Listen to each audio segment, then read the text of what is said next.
안녕하세요 선생님. 궁금해요 생스 첫 번째 시간입니다. 궁금해요 생스는 생각을 쓰는 교실을 운영하는 선생님들께서 궁금해 하시는 것들에 대해 함께 이야기해보는 자리입니다. 오늘은 정한나 선생님, 김윤성 선생님과 함께 이야기 나눠보겠습니다. 안녕하세요 선생님.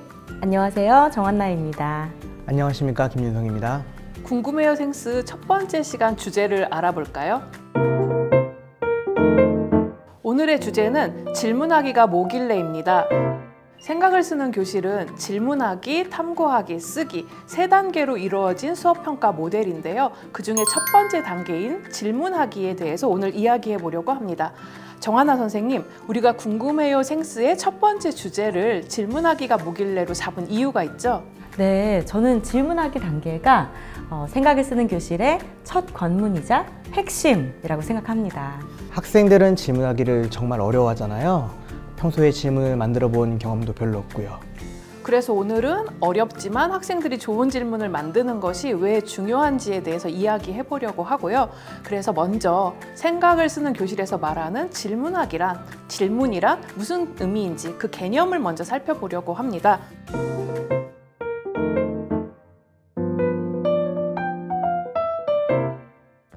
생각을 쓰는 교실의 첫 번째 단계인 질문하기 단계에서 학생들이 만들어야 하는 질문은 궁극적으로는 학생들이 탐구해야 하는 주제라고 할 수 있겠습니다. 정확하게 질문하기의 질문은 탐구를 위한 질문이군요.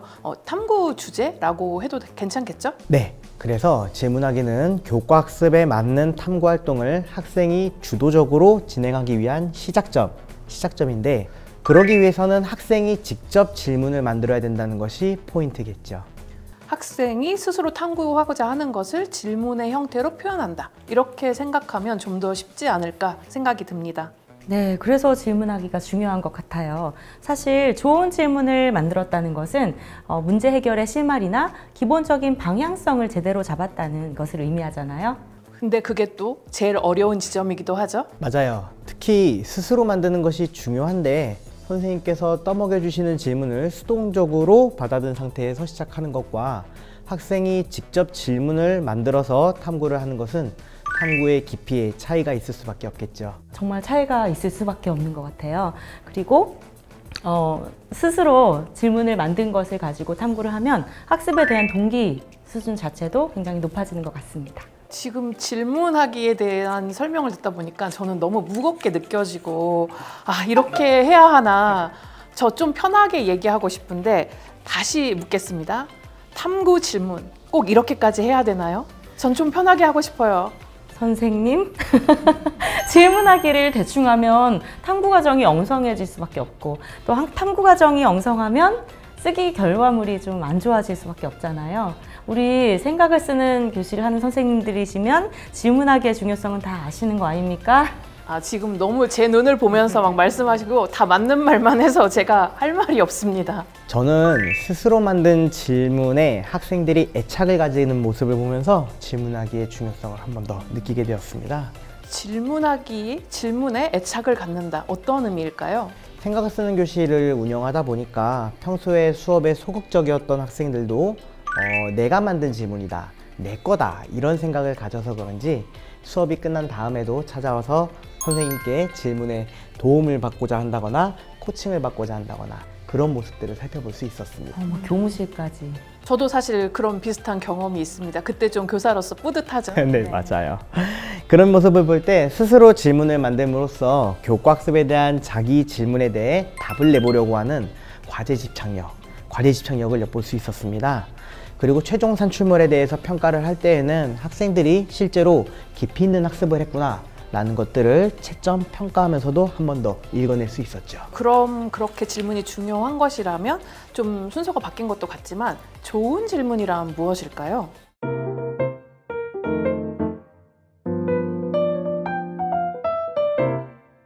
제가 생각하기에 좋은 질문은 첫 번째, 교과학습에 적절한 질문인가? 두 번째, 학생이 소화해낼 만한 질문인가?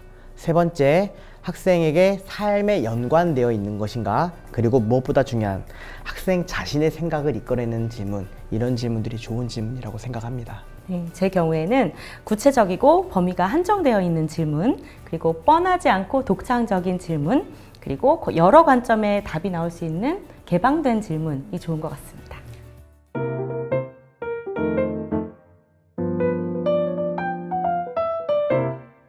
그러면 좀 구체적인 사례를 좀 들어보고 싶어요. 김용성 선생님 학생들은 어떤 질문을 만들었나요? 저희 학생들 질문을 간단하게 좀 소개를 드리려고 하는데, 저희 작년에 한국사에서 1960년대의 경제성장과 사회변화라는 부분을 가지고 생각을 쓰는 교실을 적용을 했었어요. 그럴 때 학생들이 주로 만들었던 질문 중에 하나가 경제의 고도 성장 과정에서 근로기준법은 어떻게 바뀌었을까? 또는 경제 성장 과정에서 우리나라에는 어떤 교육이 필요했을까? 이런 질문들을 만들었었습니다. 교과 학습 내용과 관련 있는 구체적인 질문을 한 거네요. 네네. 반면에 한강의 기적이 무엇일까? 혹은 경공업은 무엇일까? 이런 질문을 만든 친구들도 있었는데요. 이러한 경우에는 역사적 의의나 한계점, 시사점 등을 고민해 볼 수 있도록 피드백을 주었습니다. 그럼 이렇게 피드백을 주시니까 학생들 질문이 좀 달라졌나요? 어땠나요? 꽤 달라지더라고요. 그러니까 역사적 사실에 대해서 단편적인 답을 할 수 있는 그런 질문들이었던 거에 반면에 이렇게 질문을 고쳤었어요. 한강의 기적에 대해서 어떻게 평가할 수 있는가? 그러니까 기적이라는 표현에 대해서 가치 판단을 하는 그런 질문으로 개선되기도 했고요. 경공업 발전이 노동자의 삶에는 어떠한 영향을 주었을까와 같이 고치기도 했었습니다. 그러면 사실 확인 질문에서 자신의 생각을 이끌어낼 수 있는 질문으로 바뀐 거네요. 맞습니다. 저 같은 경우는 인공지능에 대한 문제 해결적 에세이를 써본 적이 있거든요. 그런데 학생이 만든 질문 중에 인공지능이 왜 사람보다 일의 효율성이 더 뛰어날까? 아니면 인공지능이 과연 필요할까? 이런 질문들이 처음에 좀 나오더라고요. 그런 질문들은 탐구가 필요가 없거나 아니면 구체성이 좀 떨어지는 그런 질문들이네요. 네, 반면에 이런 질문을 피드백을 통해서 계속해서 다듬고 나니까 인간은 어느 부분에서 인공지능보다 더 뛰어날까라던가 아니면 과도한 인공지능 사용을 막을 방법에는 어떤 것들이 있을까? 혹은 단순 노동 실직자들을 위한 정책은 어떤 것들이 있을까와 같이 심화된 질문으로 좀 나아가는 모습을 볼 수 있었습니다. 피드백의 과정을 통해서 학생이 질문을 수정하니까 탐구의 범위도 달라진 거네요? 네, 맞습니다. 몇 년 전에는 서평 쓰기 수업을 한 적이 있거든요. 이때도 학생들이 초반에는 질문을 상당히 어려워했어요. 예를 들어서 주인공의 성격이 변화하게 만든 요인에는 어떤 것이 있을까? 정도의 질문을 한 학생이 있었습니다. 저는 지금 그 학생들이 읽은 작품이 뭔지 모르겠지만 그냥 질문만 들어도 좀 부적절한 질문일 것 같다라는 생각이 듭니다. 네, 정말 그렇죠.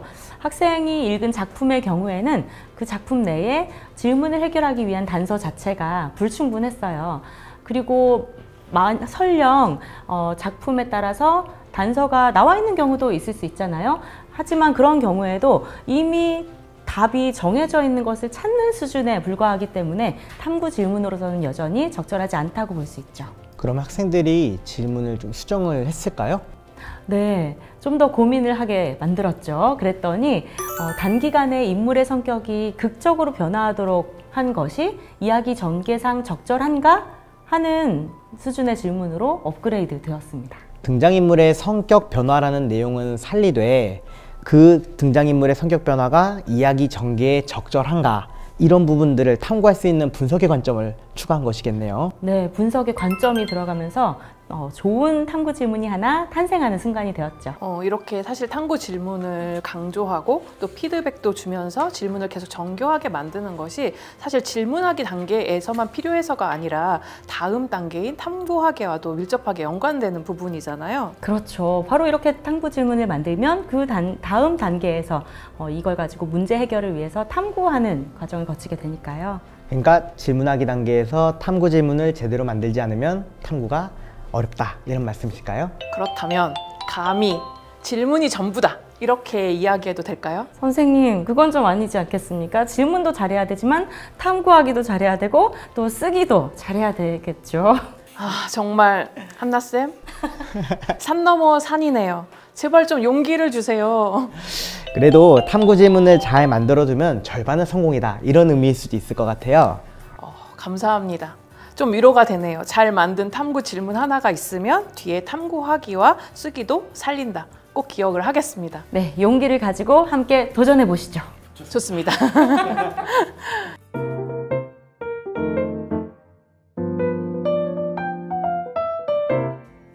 지금까지 질문하기 단계가 왜 중요하고 어떤 질문이 좋은 질문인지 이야기를 나누어 봤습니다. 네, 다음 시간에는 두 분 선생님과 질문하기 단계에서 적용할 수 있는 구체적인 수업 사례에 대해서 이야기해보는 시간을 갖도록 하겠습니다. 생각을 쓰는 교실을 운영하는 모든 선생님들을 응원합니다. 다음 시간에도 꼭 함께해 주세요.